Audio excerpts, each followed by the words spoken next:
Okay, today I would like to discuss a point which I already spoke about it, so it's not something new, but I never put it in context with this week's parsha. So we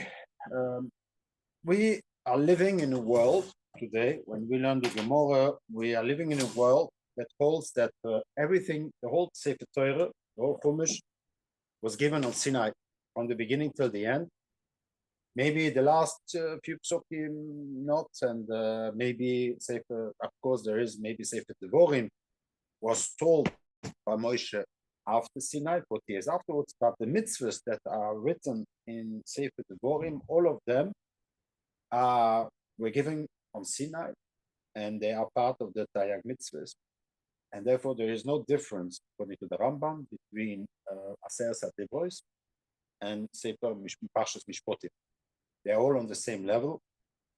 So much for him that he says that we're not allowed to stand up when we all stand up. The Rambam holds that one is not allowed to stand up because it would show as if he says that the Aser Sadibros has a high value of the mitzvahs and Aser Sadibros than the ones that are in Sefer Mishpotim. And there is a Mishnah that says that the one at the beginning we used to say Kriyat Shema. When we used to say every morning Kriyat Shema, we also used to say Aser Sadibros. We had the longer Shakaris. And the problem was that the minim, the Apikosim, they used to say, yeah, you know why they say Aser Sadibros? Because Aser Sadibros is the only thing that we know for sure that Hashem gave to us, because we heard it from Hashem. But all the Mishpotim, all the other mitzvahs, Moshe Rabbeinu told us that Hashem told him. But how do we know that Hashem really told him? Maybe Moshe was not 100% honest, and so therefore they, when they heard this type of reasoning, they said, no, we're not going to make a difference between Aser Sadibros. There are no difference between Aser Sadibros. All the laws were given to Moshe in Sinai. And not only were all the mitzvahs given to Moshe in Sinai, each letter in the Torah Shebichsav has a value from which we are going to deduct laws, extra laws. Those who learned Achayomi, they know now this week's parsha was every word, every posuk, and the order of the psukim, and the order of the words and the repetition are learned, all kind of halachos that we learn from the law, because the law is, as it is written in the Torah, is the chok, which we have to make a deduction of. Okay? The Rambam is very clear. The Torah, the whole Torah is, each letter can be deducted and has to be deducted from. The only difference that he has, which is quite modern, is that the deduction itself, the interpretation, according to the Rambam, is human. So he does not hold that the Gemara, when the Gemara says, Arba Oves Nizikin, etc., or whatever it is, that these are, by definition, given on Sinai. The deductions, they are humans, and each generation had its own interpretation. So that's a very modern view of the Rambam, that in the Yukim of the Posuk, we have also our own right to deduct how we understand. Okay? So we have a right as human being to make our own deduction, and we can argue even with the previous generation, which is very, very powerful from the Rambam. It was very extreme. So he has very extreme views. On one hand, he holds the whole Torah is one big chok. Everything that is written is fixed and is Torah Shebichsav is a chok, and there is nothing you can do about it. But when it comes to interpretation, there he says this is free for each human to do his own interpretation, each generation, and you don't have to be Godel b'chochma u'v'minyan in order to argue. So theoretically, according to the Rambam, today Bezdin can decide that they have to find a good case, but that you can, like I always say, you can blow the shofar with a trumpet. Blowing of the shofar with a shofar is a limud that we learn, kind of, it's one of the Yudim Midato in Breshas. And but if we would say no, we can blow a shofar with a trumpet, with a metal trumpet, it could also be, Bezin had has the power to do that. Okay, that's the power to best. You don't have to be a godel. The big gedolim here now to now generation, even if we don't, those who don't think, but if they are the biggest of us, our generation, they have the power to change that. But that's the that's the view of the Rambam. So the word chok and mishpot, for him, he takes it very simple. He most of the time goes like Chazal, that the word chok, what is a chok? Everybody knows as a child already, we know the difference between a chok and a mishpot. Is a chok is something which we don't understand, like Koradumo, and a mishpot is something that we do understand. So it's something logical, human logical. So it goes very simple. Although he himself says it's only our Chazal see, so it's probably not the taich in the Posuk. So I'm not clear yet how the Rambam really translated it literally, the difference between a chok and a mishpot. But he always mentions that difference in Chazal, that the chok is something that we don't understand, and the mishpot is something that we do understand. And there is a difference, is that if I'm not allowed to hit you, it's better for him, is therefore the difference, this is a mishpot, but that I am not allowed to wear kilayim is a chok. Yeah. So what's the difference? Halachically, there is a small difference, which is an important difference for him, is that when I wear kilayim, I have to say, I wish I could wear kilayim, but what can I do? The Torah does not allow me, so I'm to show that I am doing it because of the Torah.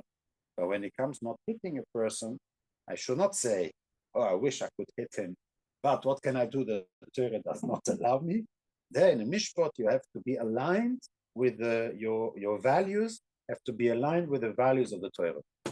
So you're not allowed to say, oh, I wish I could hit him, but I'm a former Jew, I'm not going to hit him. Said Yosef and Yosef. No, you have to be aligned. So when you don't hit, it's better to be completely aligned with the values of the Torah. So that's the difference between a chok and a mishpot. Otherwise, there is no fundamental differences between those two. The Netziv in Sefer Devorim, he has a difference between a chok and a mishpot that is completely different. The reason why I'm talking about that is because it says Ve'ela Mishpotim, right? This week's parsha is about Mishpotim. So I want to know, what does it mean, Mishpotim?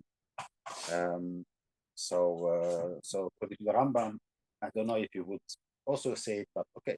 Well, I don't know exactly what the Rambam would have said, how come that the Torah uses the word Mishpotim.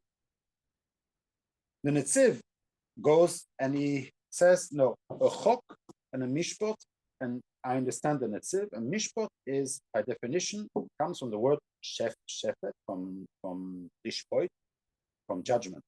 So mishpot is something that is a judgment. So it is something that was judged.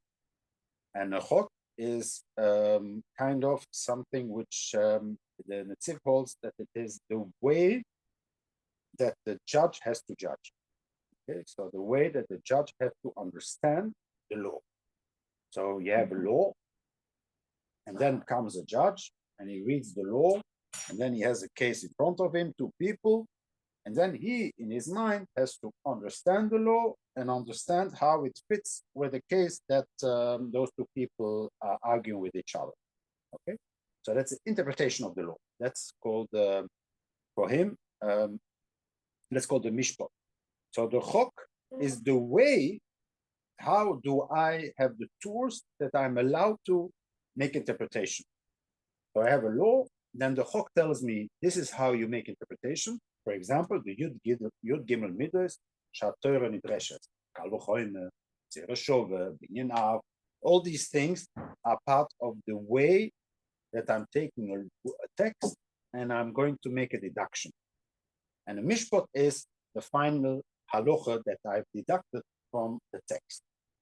And so the Netziv says that in Sefer Devorim, the whole Sefer Devorim, he says, it's a very big chiddush what I'm saying now. The whole Sefer Devorim is an exercise for Moshe Rabbeinu on the deduction to show us how we have to deduct the Torah. So for the Netziv, whole Sefer Devorim is an intellectual exercise for Moshe Rabbeinu on the deduction of Sefer Bereshis till Bamidbar.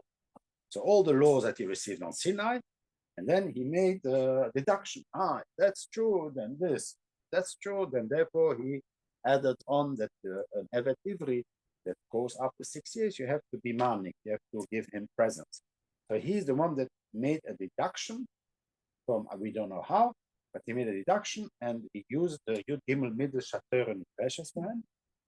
And therefore, the whole Sefer Dvorim is only an exercise. And that Hashem says, well, I like this very much. You know what? You're going to put it into the Torah. So Sefer Devorim was put in the Torah a posteriori. But originally it was a Torah Shebal Peh that became a Torah Shebichsav. Okay? So that's how the Netziv would see it.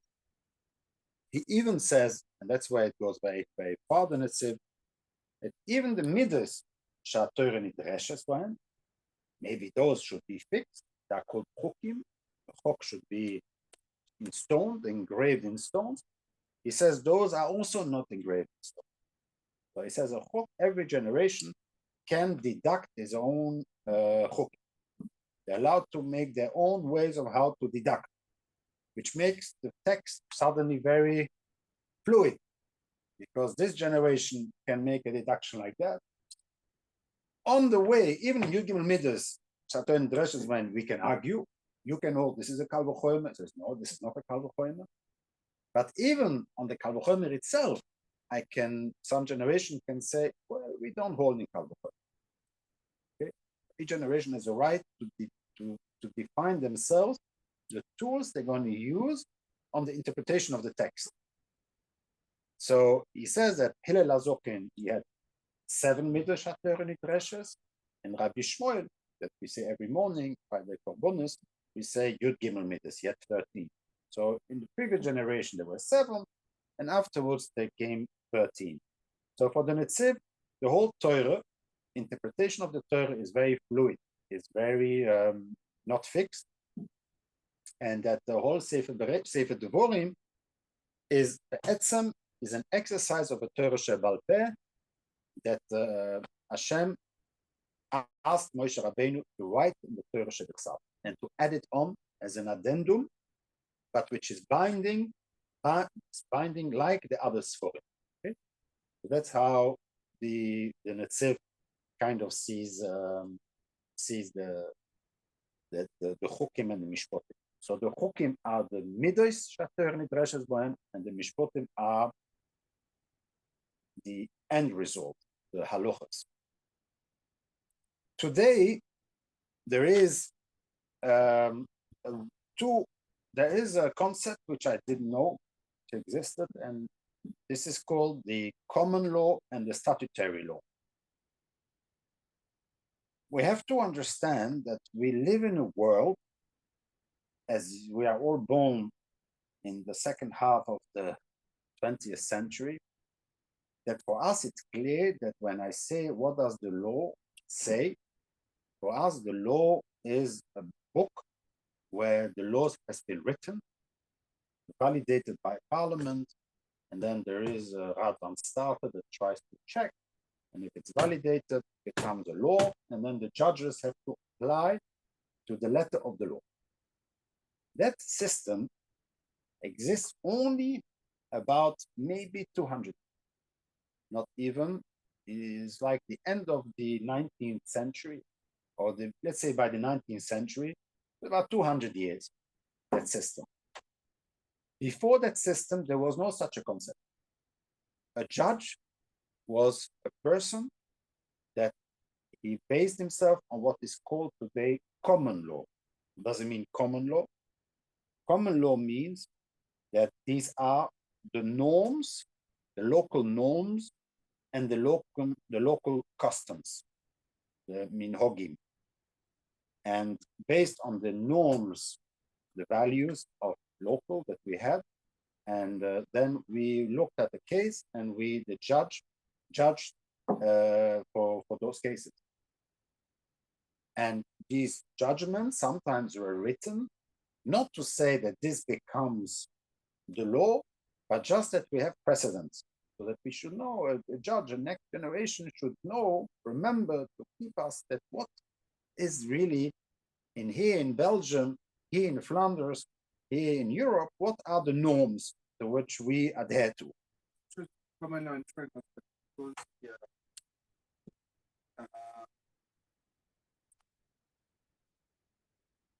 if you want its application of the law by the Non, c'est ça, la jurisprudence. c'est ça qu'on parlait Non, non, non, jurisprudence. Ouais, ça continue avec ça, ouais.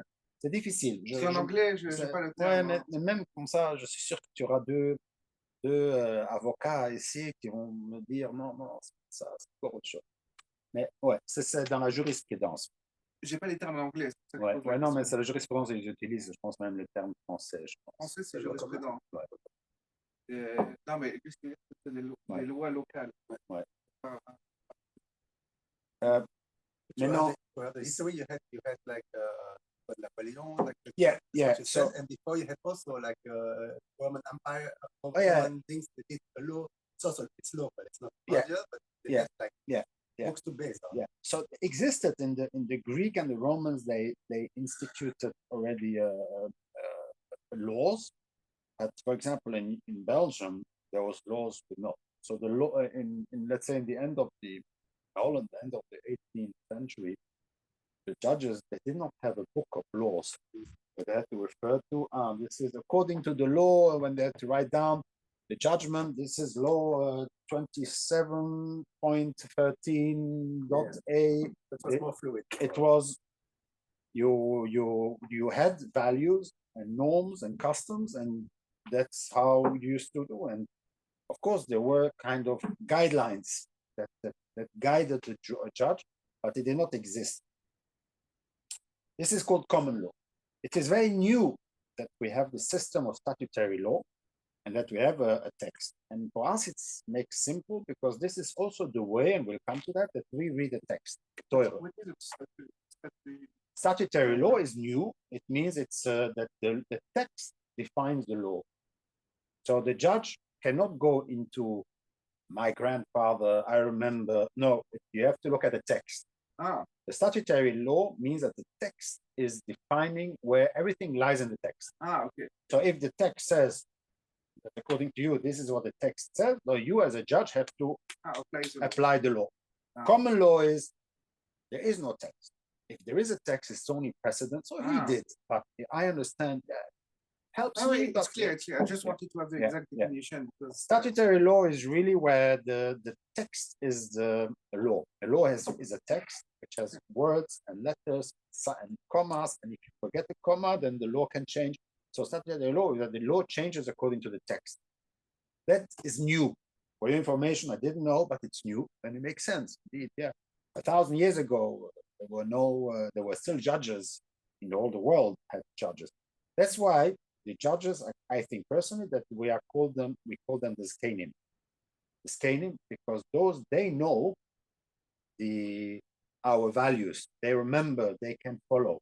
A young Geschnotzer, he does not know what the values are from our people. But an elder, he remembers, he has already experience. So he has, as we say, he knows the values, the customs, the minhagim, and etc. So the judges were not legal experts, but they understood the values that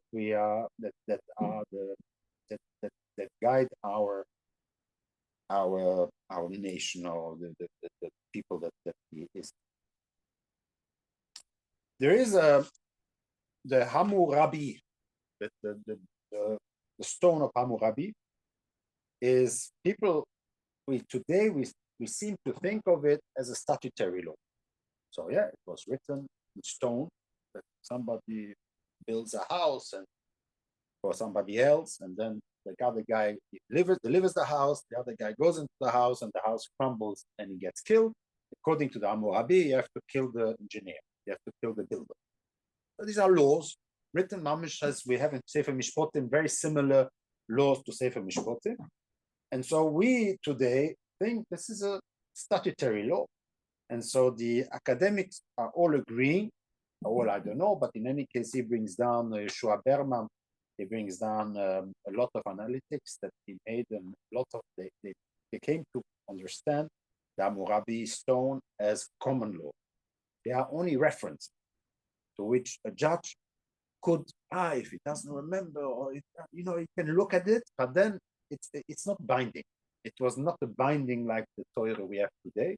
It was more common law. It was kind of one of the proof, which is a problem for us as well, is sometimes the Hammurabi tablet uses coins, so many coins,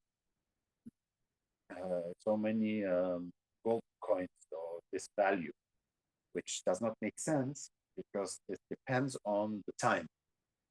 And 1,000 years later, they found a copy of a stone which was based on the Hammurabi, and they keep on using the same amount, even 1,000 years later, which clearly the value has changed dramatically. Today, the coins still need not. So basically, for them, it was clear that the Hammurabi stones were actually common law. We have a same problem. We have Shloishim Shkolim. This week's parsha, if your ox kills an Evet, he has to pay Shloishim Shkolim. And these are also depends on the market value. Maybe Shloishim Shkolim is 200 euros. I mean, what's you understand? But we know what in the Torah or even whatever, when they give money, it's not the money, it's buying power. What you can do with it. So depending on the generation, it will be more or less what you could buy at that time. So then you need to know. Then you have to make a good sociological analysis to know what the value is. But in any case, so there are other elements like that. So these are very important to understand. So the concept that we have today of statutory law is new. So you have to really change that. In the time of the Torah, there was no concept of statutory law. Now comes Manitou. Thank you for forwarding to me. Comes Manitou, and the way I understand Manitou, because I'm not 100% sure I understood Manitou, but so the way I will now I will push Manitou into that concept that the Aseret HaDibros are statutory law. Aseret HaDibros are the statutory laws of Judaism. So in other words, the letters, the words, these have been written, these are statutory laws. These are our statutory laws that existed. They are one of the first statutory laws of history, where there was a law which is binding and it's been written in stone, and therefore it was really something that was binding. However, the Eile HaMishpotim are the Mishpot, not the Chok. These are the Eile HaMishpotim. The Mishpotim are the common law, are the jurisprudence, are the concrete application of those statutory laws in a practical case.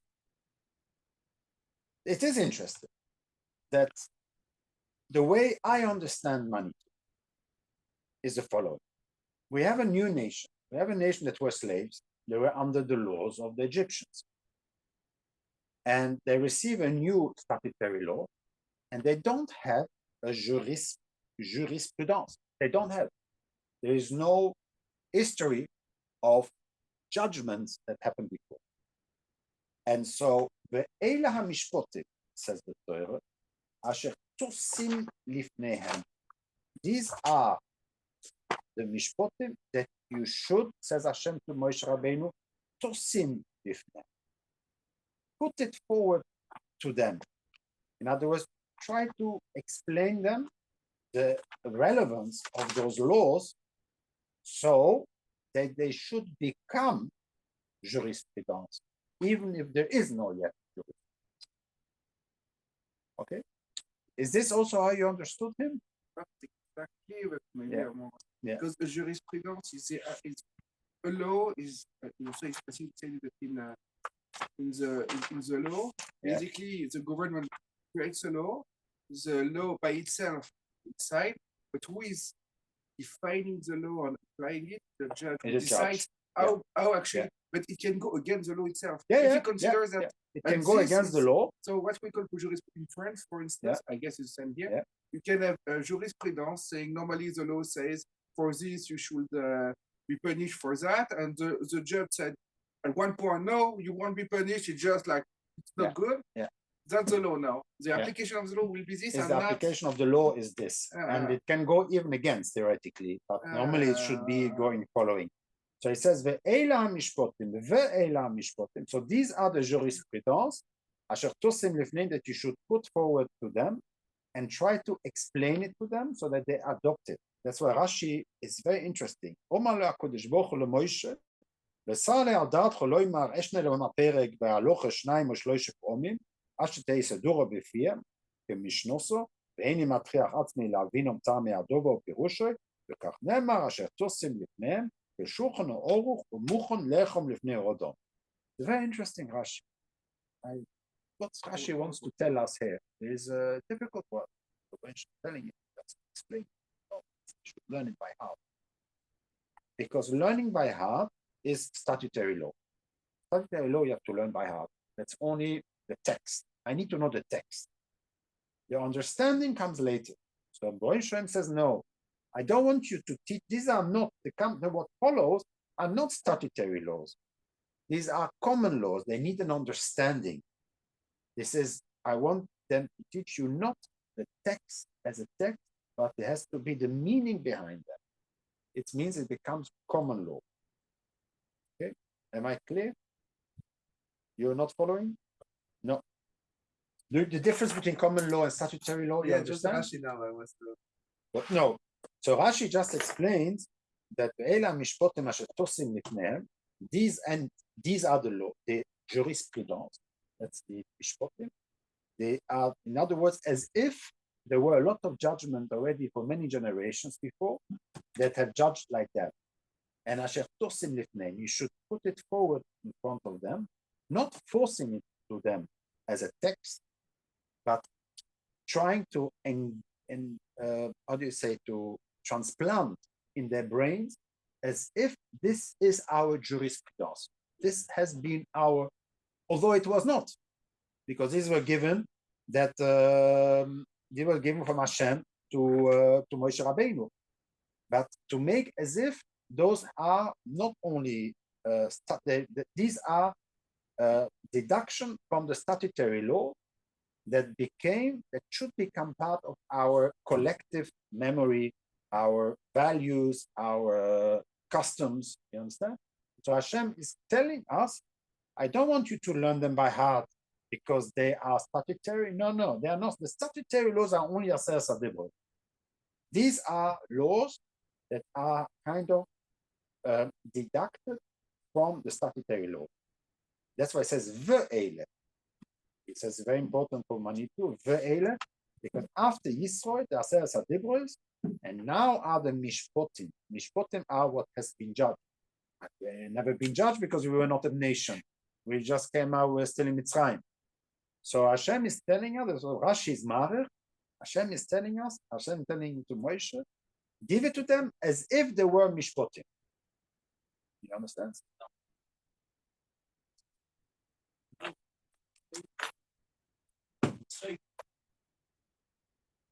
What? What? What?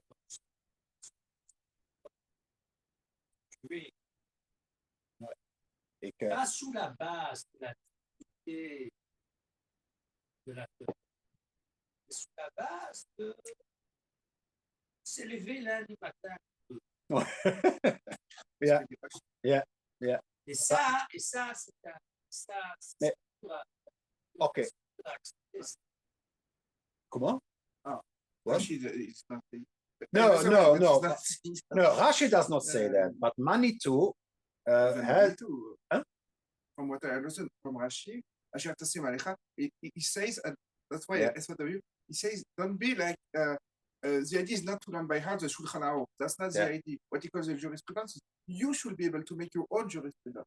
Okay, yeah. If you are in this vision, so don't I will not give you all the details because then you will learn by heart and that's finished. You learn, you apply. No, the Torah is you should be able to create your own jurisprudence. So whatever happened in the past, no, and that goes with your link with other showing when you say like people were against the Shulchan Aruch. Now from this I fully understand why they are against, because Ele Mishpotim, how can you give me a Shulchan Aruch? It's not possible. So but the idea is not to take it from the past because the jurisprudence you learn it by heart. In law school, you learn those by heart. You have to know them by heart, and they are written. Here, it's not a previous jurisprudence. You should create your own jurisprudence. And that's very nice, very nice. Keep it because I'm going to continue with. That. Mais comment ça s'apprend?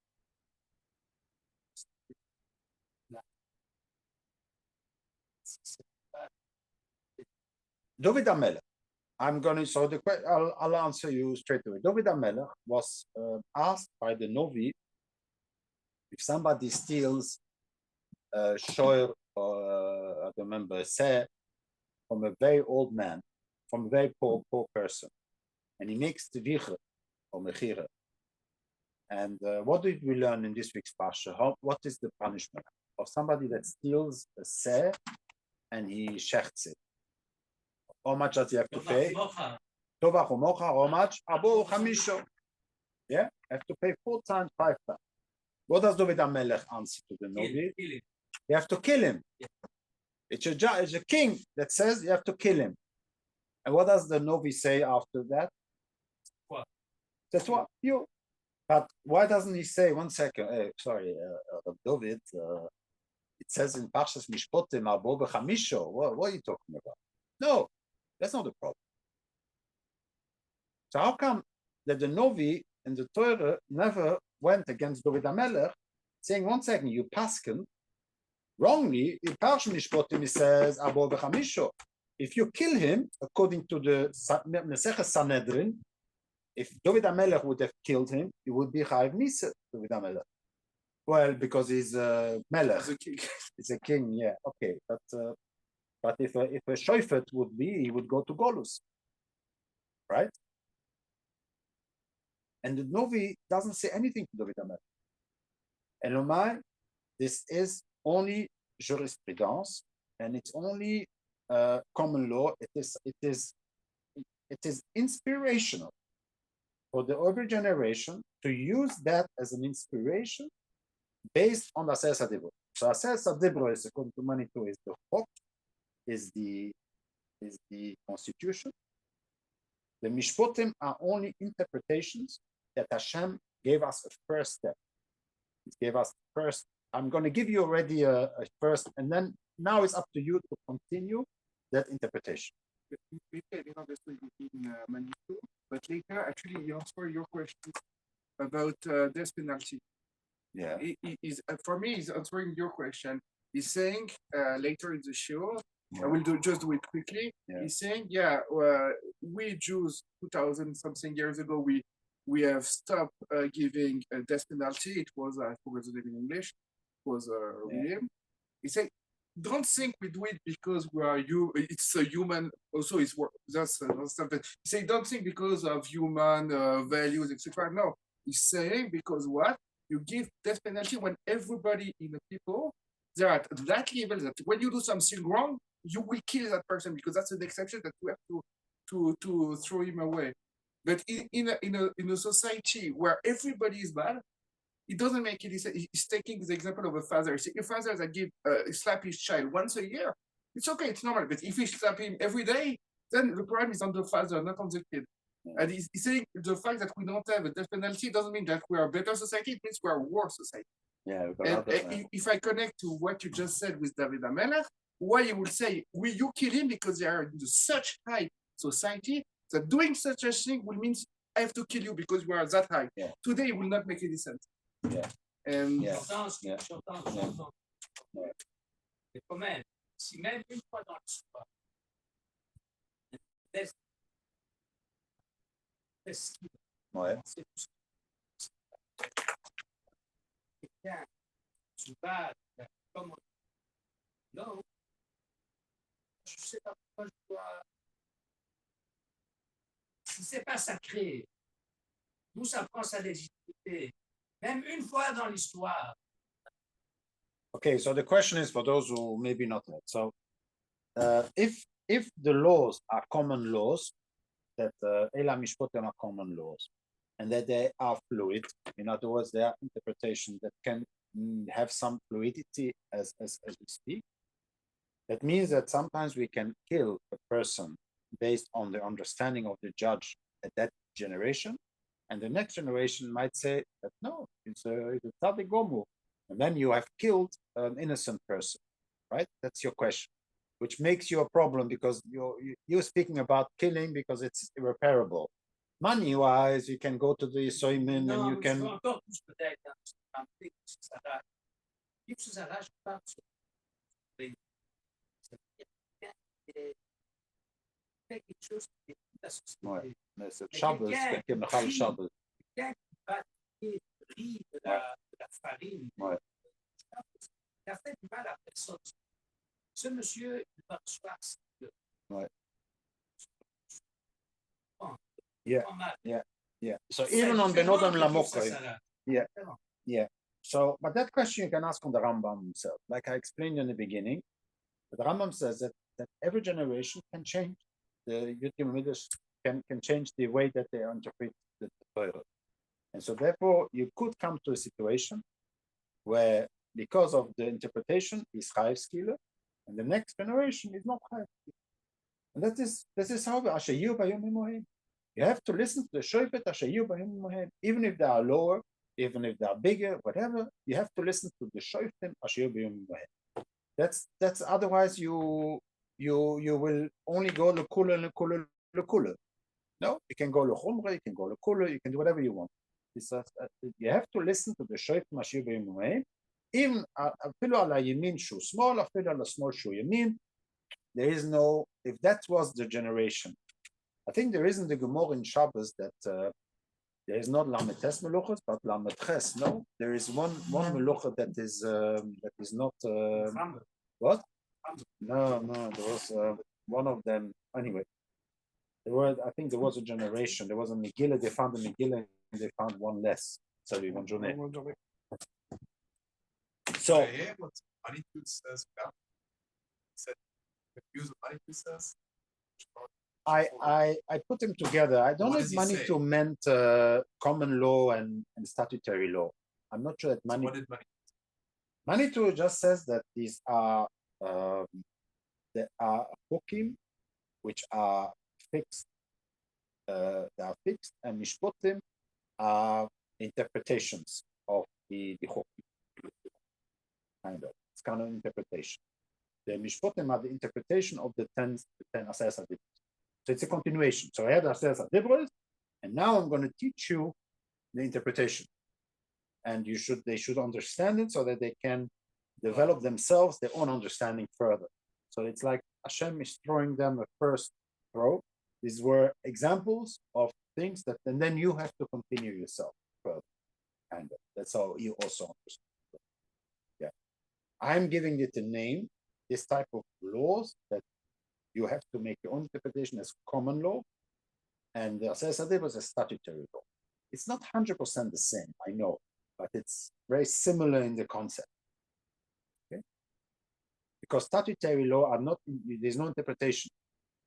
Like, there has to be an interpretation, but the statutory law has the value from each and every word and letter that was written. Lo sichtzach is each word, each letter has an importance. But in the Ela Mishpotim, not necessarily. It's an interpretation. A divine interpretation. In the beginning, Moshe Rabbeinu, whole Sefer Dvorim is Moshe Rabbeinu's interpretation. And then all the generation that follows their own interpretation. Okay? So we have the first Torah Sheba'al Peh was done by Hashem. The second was done by Moshe Rabbeinu in Sefer Dvorim, and then comes the rest that make their own interpretation. Each generation their own. There is a lot of problems. There is a stira Moshe Rabbeinu himself that changed an halacha, where I already spoke about that the Bechor Behema is Bechor Behema was only to be eaten in Parshas Korach to the Kohanim. Only a Kohen is allowed to eat.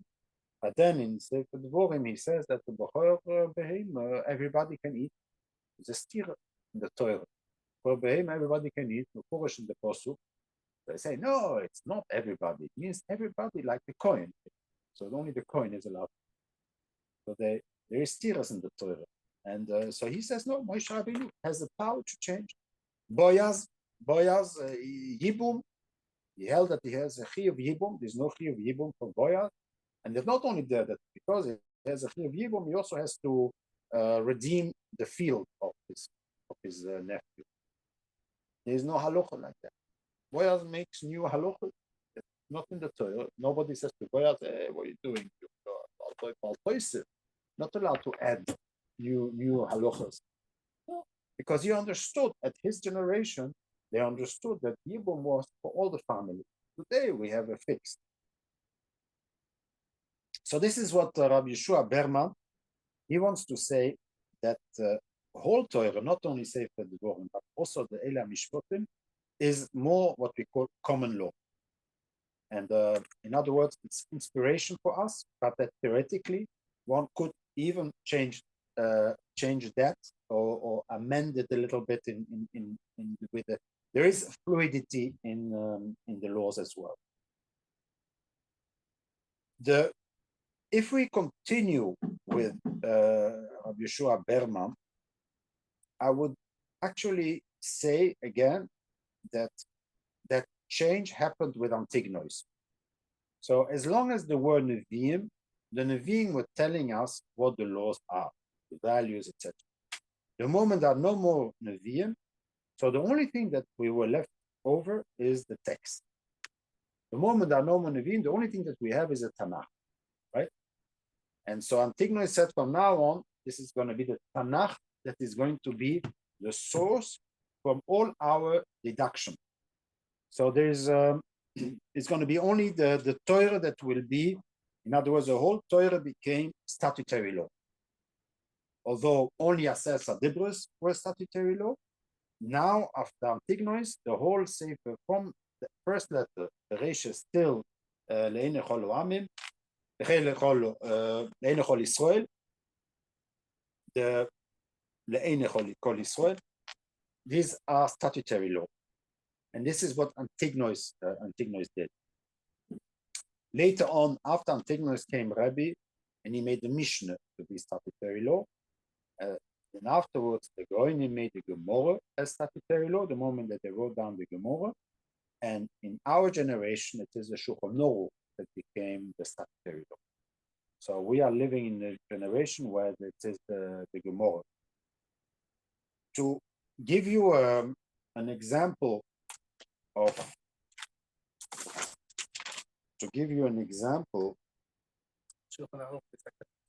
Also by Sfaradim, yeah.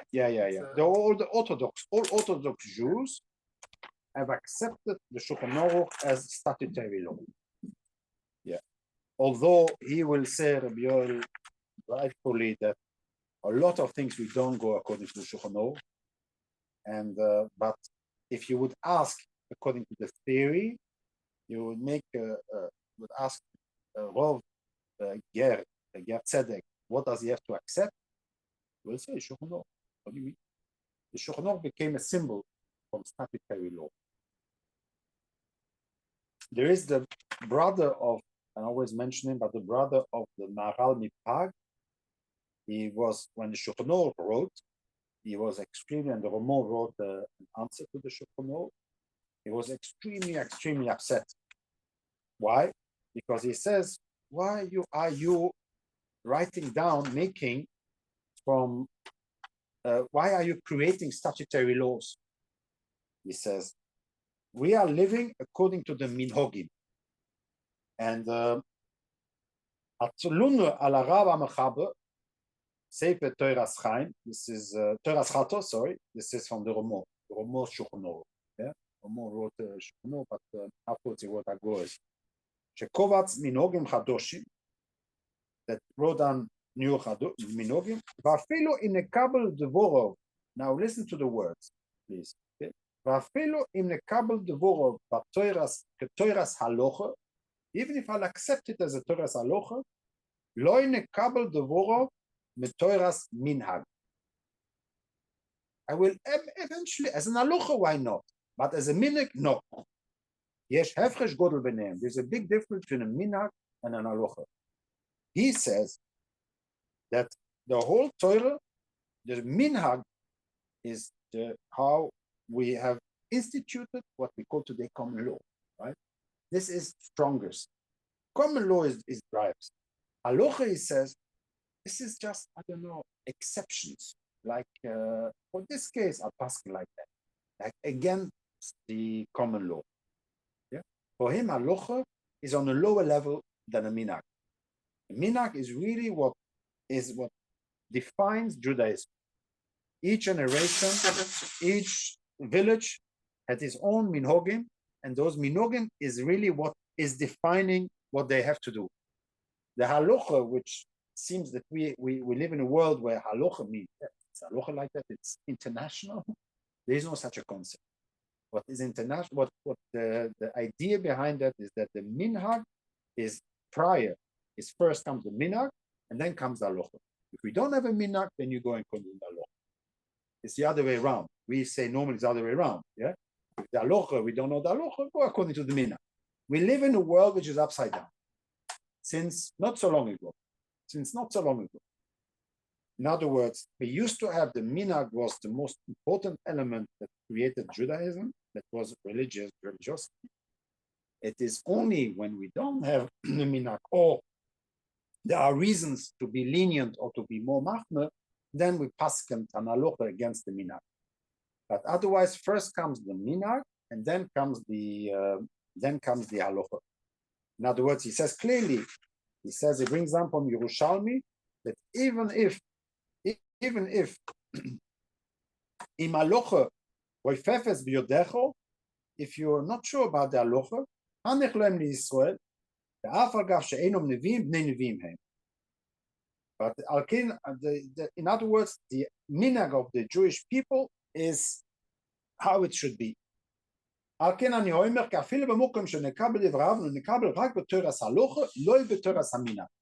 never accept the Ramos Psak, he says, as an halacha, as a minhag. I will accept it as an halacha. Okay, that if I don't have a minhag, there is nothing there. Okay, you'll do it. But the minhag is what counts first, and the minhag can go even against. It can go even against the Gemara sometimes. It can go against certain things. Tosis asks. We have a minhag on Simchas Torah, the Torah that we line on Simchas Torah goes against the Gemara. Gemara says what we should line on Simchas Torah. There's clearly Gemara. There's nobody argues. And our minhag, somehow we line something else. The Torah from something else. The Torah is out.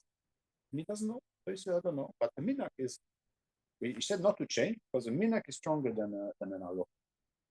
Okay? Minhag bechtadin, they say in Yiddish. So we think that it is kind of a nice, no, minhag is really, which is a common law. Common law is the minhag, is the custom, is the norms, that is what creates Judaism, and not the halacha. It's a very interesting view, and I already spoke about that even, to be honest, Asher Tosim Lifneim is also that Hashem try to convince them. Hashem needs us to accept the minhag. Even the Torah, Hashem waited for us to say Nasa v'nishma. We said Nasa v'nishma because Hashem, without us saying Nasa v'nishma, there is no validity. The Bonsham cannot force us. Because the only thing that he could force us is to say Sadevos, so that it says. But when it comes to the Mishpotim, only after the Mishpotim, say Mishpotim, and we say Nasa v'nishma, we accept it.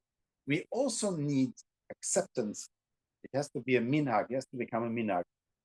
There's a Mefurish Mishnah there's a Mishnah in Sefer, there's in Ilchus in the Seches Soifim, where he brings down the Mashal.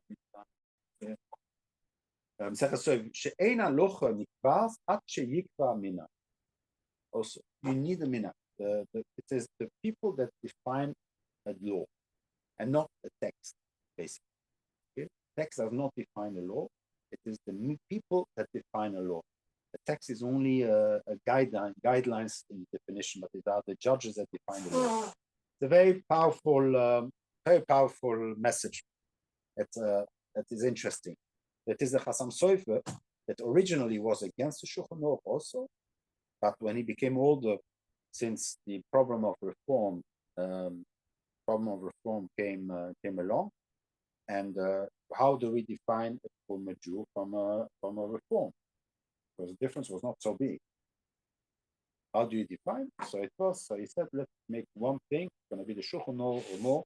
This is going to be our symbol of what makes us to be Orthodox. Somebody that follows, that says that he accepts the Shulchan Aruch as a book of as a statutary law, and that's how we learn today the Shulchan Aruch as a statutary law. Everybody's medayek from the Shulchan Aruch. We are reading the text and we are making all kind of yukim from the Beis Yosef, because that becomes mamish as we are learning the Torah, as we are learning the Gemara. So the Gemara made the Torah to become statutory law from Antignos. From when the Nevi'im stopped, then we could not have any more. So we said the Torah becomes statutory. Rabbi Danossi, he wrote the Mishnah, or he was Masad of the Mishnah, and it became the nearly statutory law. The Gemara itself, that is the Goinim, that said that the Gemara from the Bavli becomes a statutory law, not even Yerushalmi, only the Talmud Bavli. And we are defining halachas from a textual analysis, not anymore from generations, from values, norms, and minhagim, but we are making an analytics from the Gemara's text, as much as as long as there are no other minhagim. But even that did not exist until not so long ago, and it's only from the last generation, last 100 years, that we completely forgot about that. We look at it completely as a statutory text. The Torah and the Gemara and the Shulchan Aruch and the Poskim. There's nobody anymore that the Paskin himself from the Gemara. All the psukim, 99.999%, all the psukim that are existing today are based on psukim from previous generations. We always bring down what are the others, what did Pavosna say, what did Shpanchen say, what. So nobody will take a Gemara or a Chumash and deduct his own interpretation. It's over. That time is finished. We have become a very unfluid religion, while we used to be much more fluid.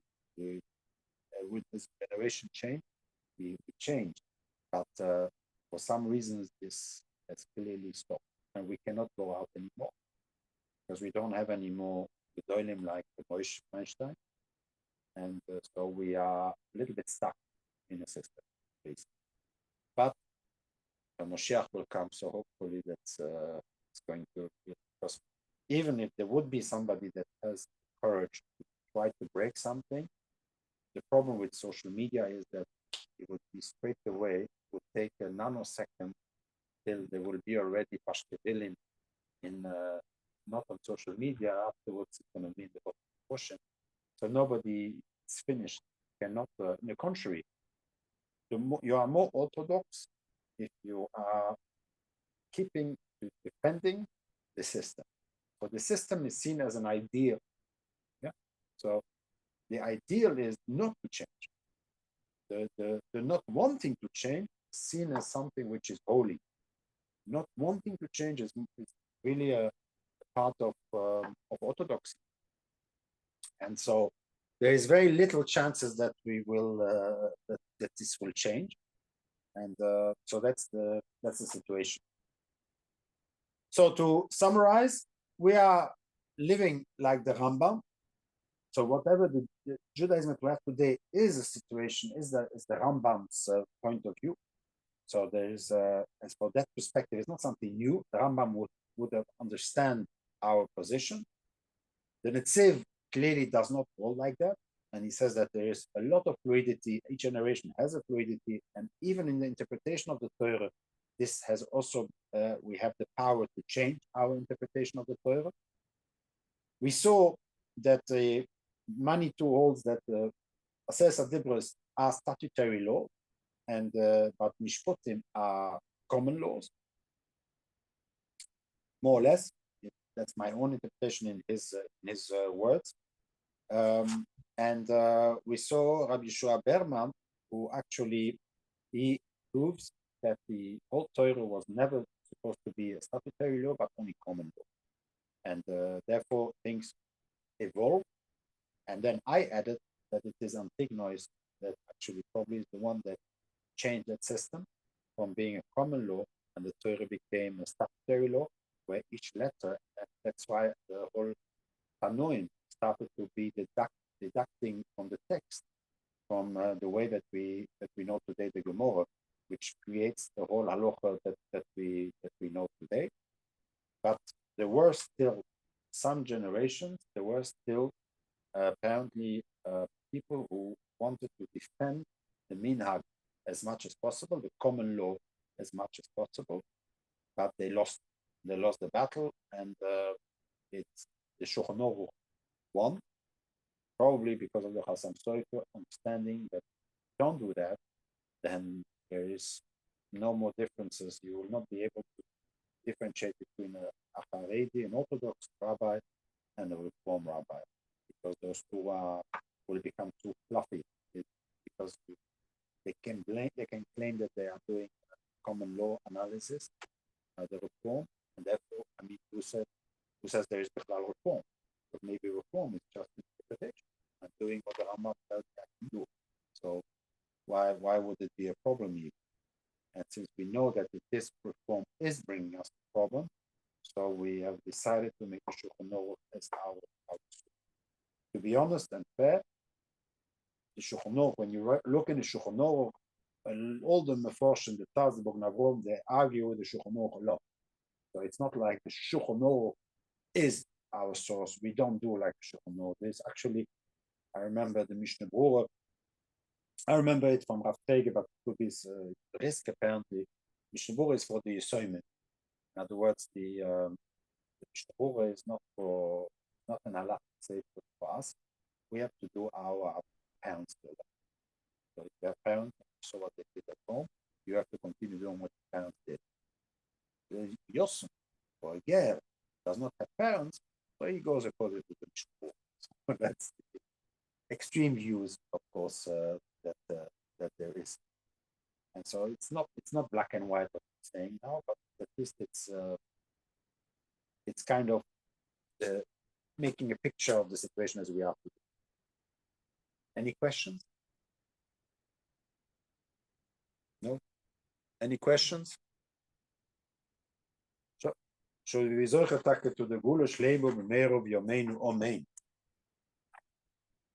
Skoyach.